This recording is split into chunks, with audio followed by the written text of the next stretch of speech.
Bonjour à toutes et bienvenue dans ce nouveau podcast de Femme à part, podcast qui va rebondir sur l'une des plus grandes polémiques du compte Telegram, du canal Telegram de Femme à part, une polémique à propos des vêtements que l'on peut ou ne peut pas porter lorsque l'on fait du sport ou certains arts comme la danse classique, où on a parlé également du nu, de la nudité dans l'art. Bref, c'était un sujet assez intense qui a fait beaucoup réagir sur Telegram, par mail, bref, donc je voulais en reparler avec vous, à la fois pour le fond, donc vraiment la tenue, est-ce que l'art ou le sport, est-ce qu'au nom de l'art et du sport, peut-on tout porter et tout faire en tant que femme?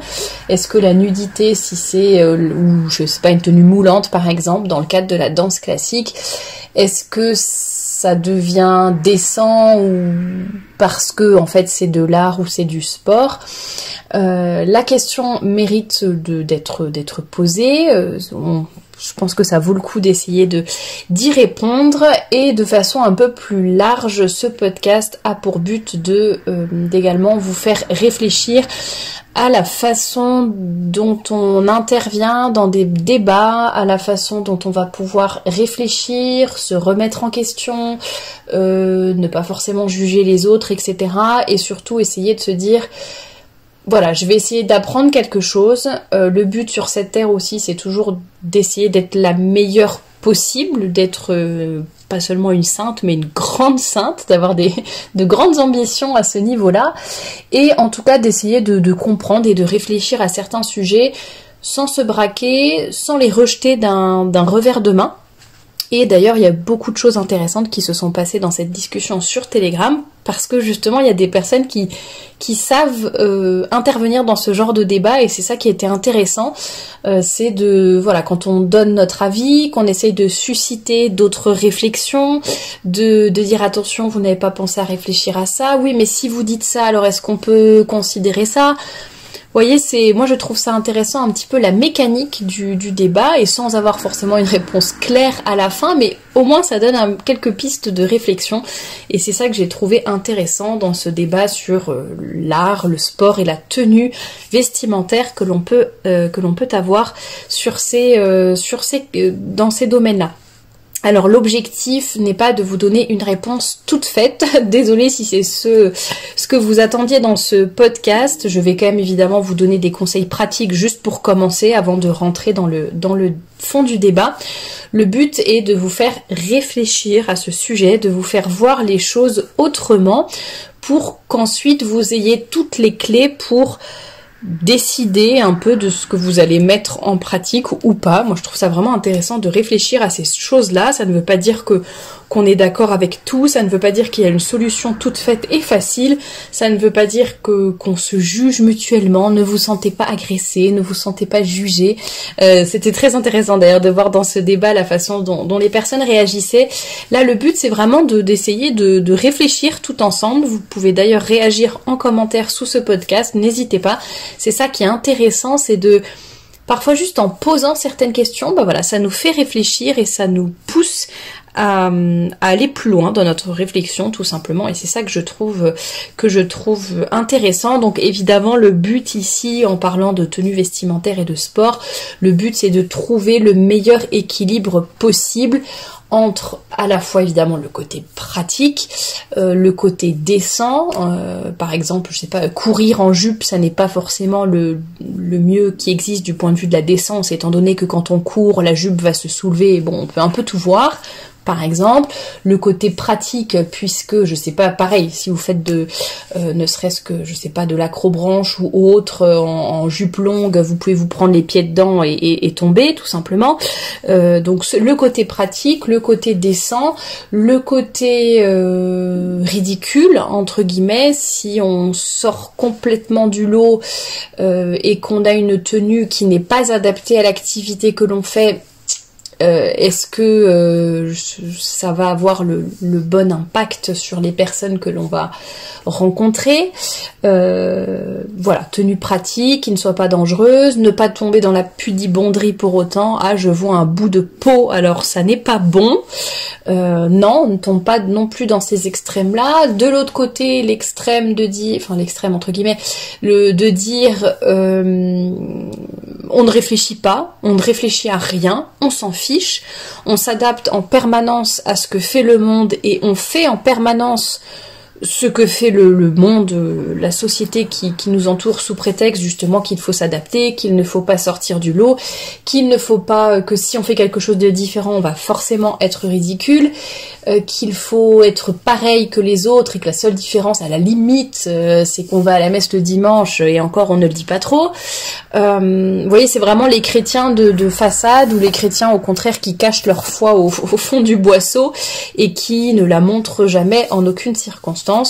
Voilà, je pense qu'il y a un équilibre entre toutes ces attitudes, mais cet équilibre, effectivement, n'est pas toujours facile à trouver.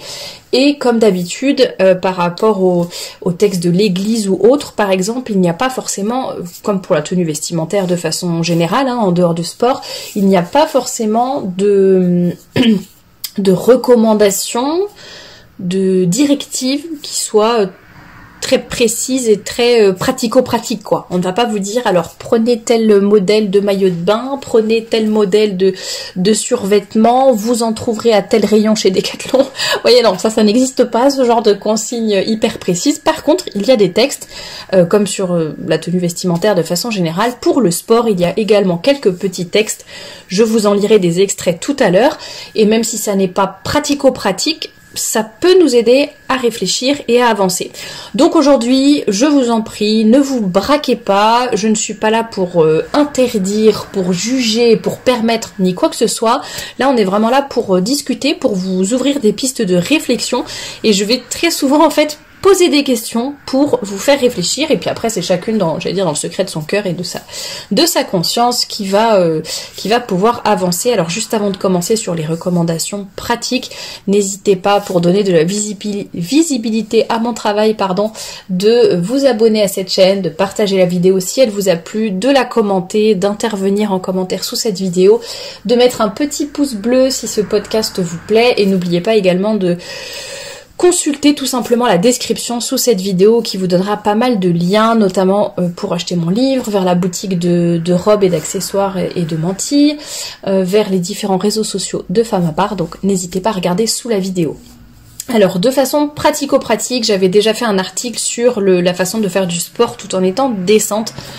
Et on pense également au côté justement éviter le danger, puisque la pratique de certains sports en jupe ou avec des tenues inadaptées n'est pas forcément idéale du point de vue de la sécurité. Ceci dit, est-on obligé pour aller courir, par exemple, pour celles qui font du footing, est-on obligé de se mettre en legging moulant et en petite brassière, comme on dit crop top, là, c'est-à-dire oui, des brassières, quoi, tout simplement, qui ne sont pas des t-shirts. Est-on obligé ou de mettre un t-shirt moulant ou de mettre les t-shirts qui découvrent les épaules, là, un peu pas vraiment bateau, mais il y a des trucs très très lâches, en fait, qui dévoile la moitié du corps. Bon bref, est-ce qu'on est obligé de se mettre à moitié nu pour aller courir ? Je ne pense pas. Le fait de porter un survêtement large plutôt qu'un legging va-t-il empêcher vos performances sportives ? Je ne pense pas non plus. C'est comme pour faire du vélo ou autre. A priori, vous n'êtes pas coureur au Tour de France, qu'il y ait certains sports de haut niveau dans lesquels il y a des tenues extrêmement adaptées au niveau de l'ergonomie, de si ça laisse passer la transpiration ou pas, etc., etc. Bon, ça c'est tout à fait normal.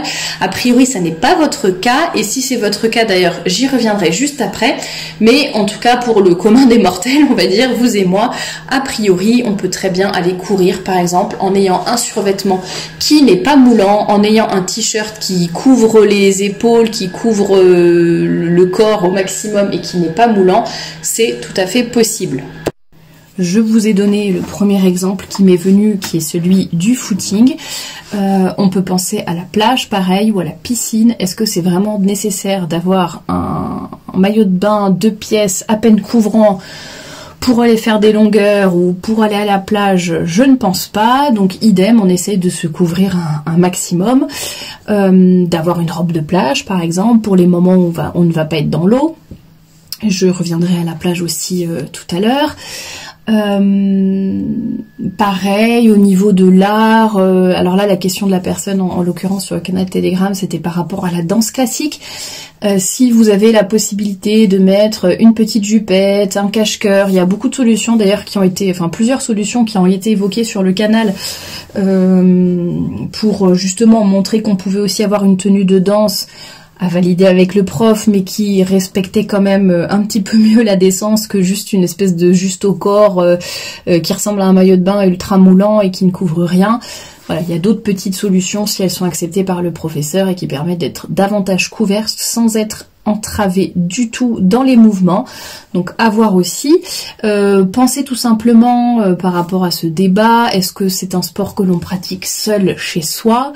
Est-ce que par exemple, je sais pas si vous faites de la gym toute seule dans votre appartement et que personne ne vous voit, bon bah pourquoi pas porter un legging ou peu importe, ou de la danse pareil, ou je ne sais pas, ça dépend un peu si vous êtes en petit comité, pas en petit comité, est-ce que vous êtes en représentation devant des centaines de personnes, est-ce que vous êtes seul avec un prof qui étudie vos mouvements et je ne sais quoi, bon, à voir aussi par rapport à cela, mais on peut vraiment faire du sport tout en restant décente et bien, et comment dire, on n'est pas obligé de se déshabiller pour faire du sport et pour bien faire du sport. Donc ça va être un peu pour mes recommandations pratiques. La deuxième chose aussi étant de considérer que dans pas mal de domaines d'activité physique, il est tout à fait possible de rester en jupe tout en étant décente et sans être ridicule du tout, loin de là. Je pense notamment aux randonnées ou au pèlerinage. Moi, c'est une chose à laquelle je n'aurais absolument pas pensé avant et ça me paraissait insurmontable et voire bête et ridicule. Et finalement, c'est tout à fait possible et beaucoup de personnes d'ailleurs, même sans être catholique ni quoi que ce soit, disent beaucoup de bien du fait de faire des randonnées en jupe, par exemple.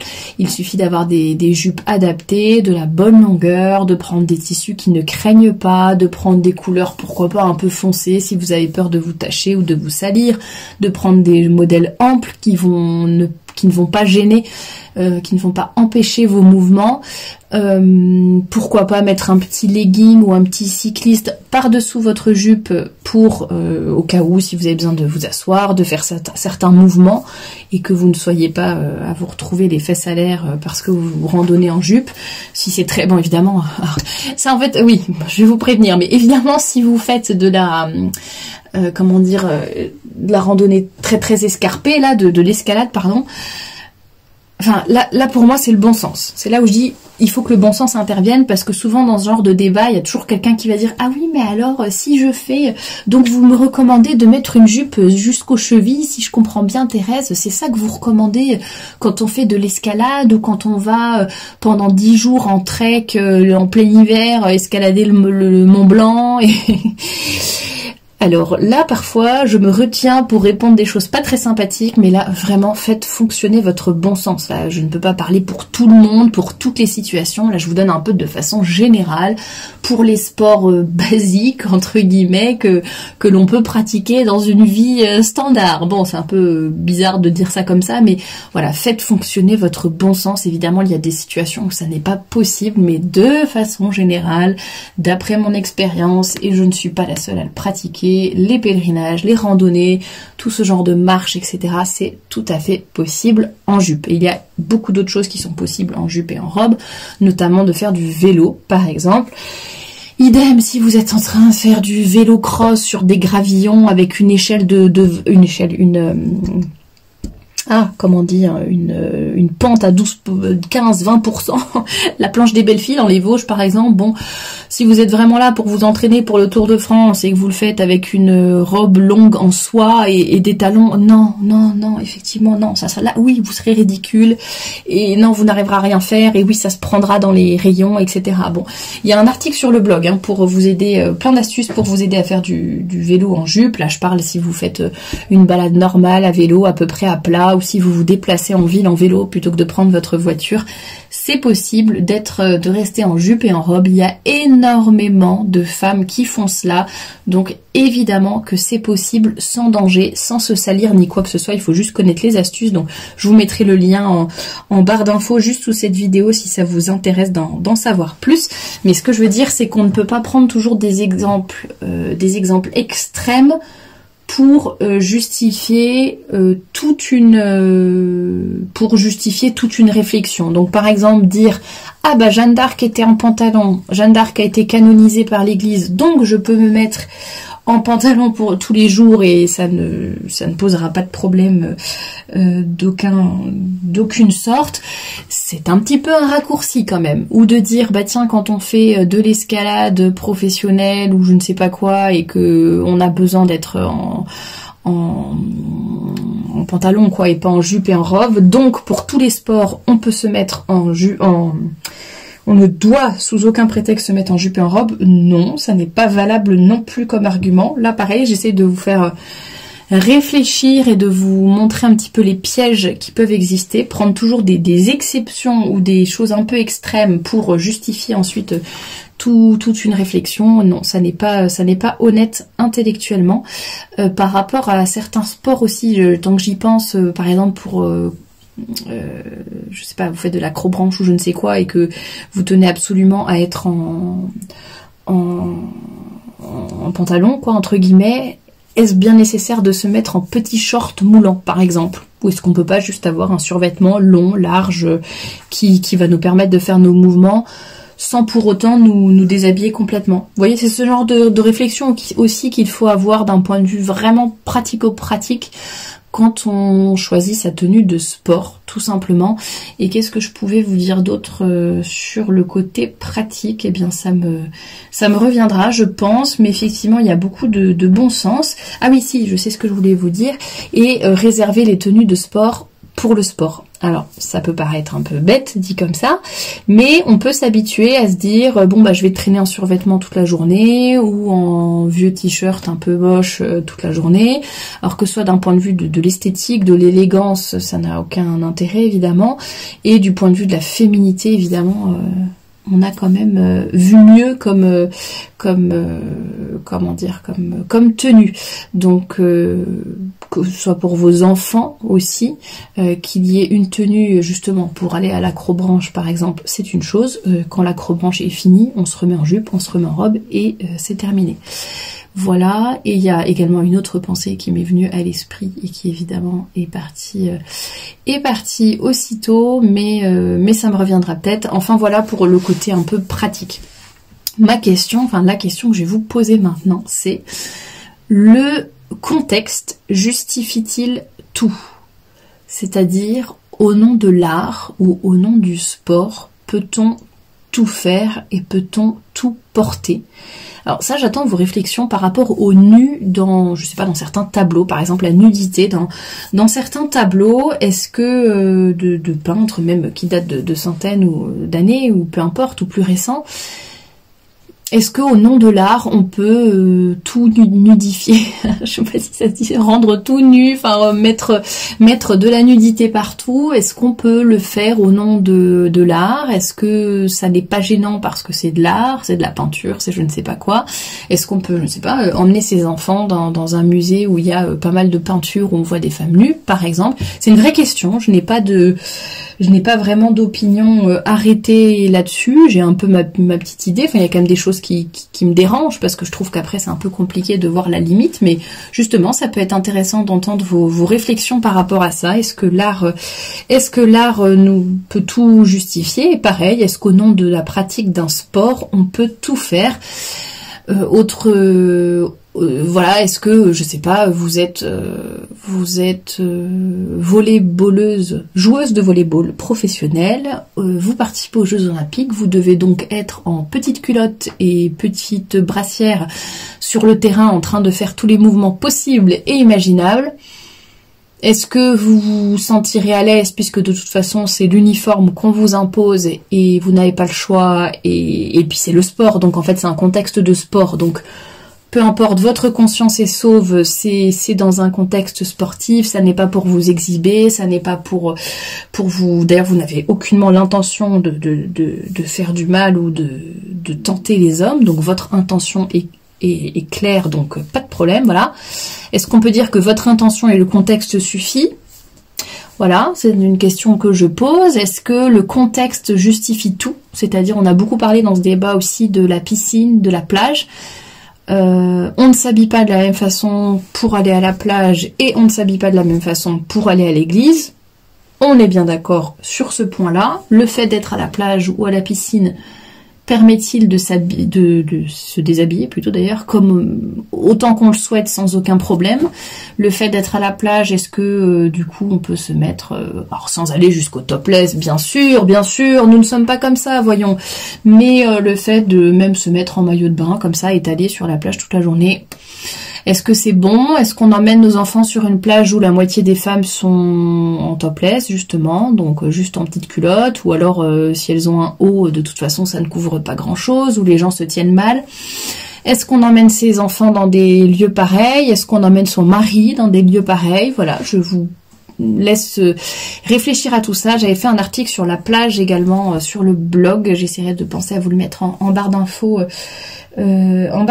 Également, mais mes recommandations c'était surtout en fait le maillot de bain, c'est à la limite quand on est dans l'eau, maillot de bain le plus couvrant possible quand on est dans l'eau, et quand on sort de l'eau on ne reste pas sur la plage à griller en maillot de bain et complètement, enfin quasiment nu quoi, enfin il y a 90% du corps qui est nu comme ça toute la journée au milieu d'hommes, d'enfants et peu importe, et qu'on soit en famille, entre cousins ou peu importe, même avec vos frères, non, on ne reste pas habillé comme ça, et une fois qu'on est sorti de l'eau, ben on met un paréo, une robe de plage, peu importe, on se couvre, mais voilà, le contexte ne justifie pas tout, le contexte ne permet pas tout.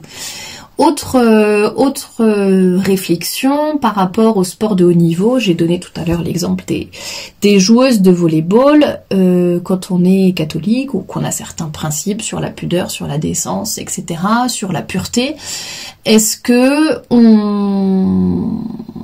qu'on va commencer, enfin se mettre, choisir une carrière, enfin commencer dans ces sports de haut niveau, sachant qu'en fait on va être obligé, comme je le disais, hein, c'est un uniforme, c'est une norme, c'est une demande officielle, enfin on ne peut pas faire autrement. Est-ce qu'on va choisir une carrière, un cheminement, voilà, qui va nous pousser à être très mal habillés la plupart du temps? Voilà. Est-ce que pratiquer ces sports de haut niveau ou assister à des compétitions de la sorte, est-ce que c'est nécessaire pour notre salut? Voilà.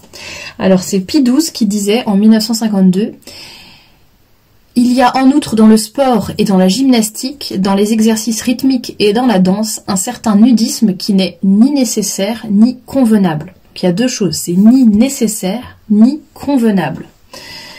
Également, un discours de Pie XII. Certaines jeunes filles diront peut-être que telle façon déterminée de se vêtir est plus commode et également plus hygiénique. Mais si elle devient pour le salut de l'âme un péril grave et prochain, elle n'est certainement pas hygiénique pour votre esprit. Il est de votre devoir d'y renoncer. La volonté de sauver leur âme a rendu héroïques les martyrs tels les Agnès. Et après, pour ce dernier extrait, je vous avoue, je ne sais plus si c'est Pie XI ou Pie XII, en tout cas c'est l'un des deux papes, qui disait « Une seconde exigence de l'ordre religieux et moral, basée sur la même échelle des valeurs, interdit en cas de conflit de sacrifier à l'avantage du corps les intérêts intangibles de l'âme. La vérité et la probité, l'amour, la justice et l'équité, l'intégrité morale et la pudeur naturelle, le soin obligatoire de la vie et de la santé, de la famille et de la profession, de la bonne réputation et du véritable honneur, ne doivent pas être subordonnés à l'activité sportive, à ses victoires et à ses gloires. Comme dans les autres arts et activités, ainsi dans le sport, c'est une loi immuable que l'heureux succès n'est pas une sûre garantie de rectitude morale. La question que je vous pose aujourd'hui par rapport à ces textes qui, comme je le disais, sont à la fois très clairs, mais en même temps ne donnent pas des centimètres ou des indications tout à fait pratico-pratiques, mais qui sont clairs en tout cas sur le fond. A-t-on le droit Là, c'est vraiment une question ouverte. Hein. Peut-être que vous avez l'impression que mon jugement est fait, mais pas du tout. Je suis vraiment justement dans la réflexion et en essayant de répondre à tout cela. Par rapport à la plage, par exemple, est-ce vraiment... Alors, effectivement, par exemple, se baigner en jupe ou tout habillé n'est pas forcément très pratique. Le fait qu'en fait, une fois que vous allez être mouillé, mais vous avez beau être en jupe, etc., une fois que tout est mouillé, en fait, tout vous colle. Alors, c'est pas tellement le côté désagréable, mais c'est le côté moulant. De toute façon, vous allez être moulé, à moins qu'il y ait des vêtements de baignade que je ne connaisse pas, mais du fait que vous allez être moulé, est-ce que, voilà, d'un point de vue de la pudeur, de toute façon, vous serez indécente, entre guillemets. Ça n'est pas forcément pratique, ça peut vite devenir ridicule, en effet. Alors on est d'accord, mieux vaut se baigner en maillot de bain ou en tenue adaptée, quitte à avoir un maillot de bain très couvrant, avec une petite jupette, par exemple. Dès qu'on sort de l'eau, on met un paréo, une robe de plage, bon. D'accord. Est-ce qu'il ne serait pas encore mieux, encore plus parfait, encore plus saint? Je parlais de la sainteté au début de ce podcast et de se dire, on vise toujours non pas la petite sainteté, mais on veut être des grandes saintes. Est-ce qu'il ne vaut mieux pas carrément s'abstenir d'aller à la plage, déjà pour ne pas voir les autres personnes qui sont à moitié nues, et également, voilà, tout simplement pour se protéger son âme, protéger celle des autres. Voilà. Est-ce que... quel est le bon choix? Je vous laisse réfléchir. Idem, d'ailleurs, vous avez été quelques-unes à témoigner lors de ce débat que vous aviez arrêté certaines activités parce que justement, je dis uniforme, c'est vraiment au sens large. Enfin, la tenue imposée n'était pas, comment dire, compatible avec vos principes. Et que vous avez décidé d'arrêter certaines activités qui n'étaient pas forcément mauvaises en soi, mais voilà, ça coinçait un petit peu au bout d'un moment. Et d'ailleurs, juste une petite réflexion qui me vient à l'esprit par rapport à la danse classique notamment, pour que vous ne pensiez pas que je suis complètement focalisée sur la tenue des femmes, mais même par rapport à la tenue des hommes, excusez-moi, mais en danse classique, c'est quand même hyper gênant de voir ces hommes complètement moulés dans leur tenue. Je suis vraiment désolée, moi je trouve ça non seulement très inesthétique, mais en fait vraiment gênant. Et on a beau dire, voilà, la danse classique par exemple, c'est beau, ça élève l'âme, etc. Oui, alors peut-être que la danse classique effectivement va plus élever l'âme qu'un stage... qu'un stage de Bootyful là, dont j'avais parlé, le documentaire dont j'avais parlé. Oui, le ballet va certainement plus élever l'âme que le twerk, on est d'accord. Mais est-ce que une danse traditionnelle qui ne dénude pas la femme ne va pas encore plus élever l'âme et va être aussi esthétique, jolie, etc. Voilà, où est la limite de l'art, du beau, de ce qui élève, ce qui n'élève pas. N'a-t-on pas notre jugement qui est un peu biaisé par le monde et parce que l'on s'habitue par plus loin ce que l'on s'habitue à voir partout?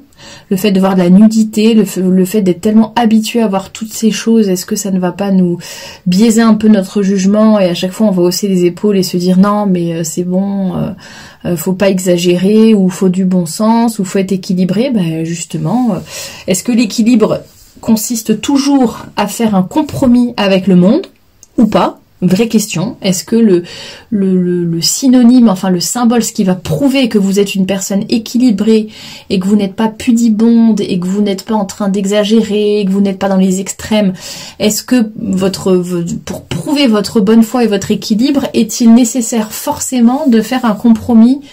Voilà, on garde un pied dans la foi catholique et dans les bons principes et puis on met déjà un pied dans le monde.